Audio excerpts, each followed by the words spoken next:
Tuesday, the 28th of January 2020. Can, simple past. I could, you could, he could, she could, it could, we could, you could, they could.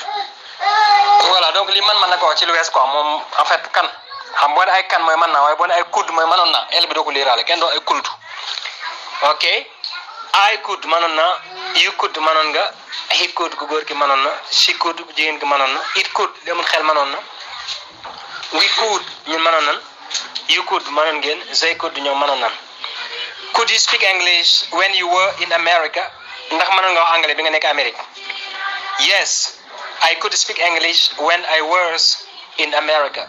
Waaw manon na ma wax anglais bi ma nek Amerique. We could not come because we were busy. We could not come because we were busy. Nous ne pouvions pas venir parce que nous étions occupés. Moy mën ñu ñëw parce que dañoo japon.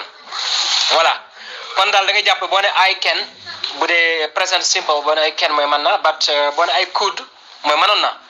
Légui nak ya imaginer lu neex nga wax ko en tout cas. Mais à condition que ça soit donc dans le passé, n'est-ce pas? OK? Thank you.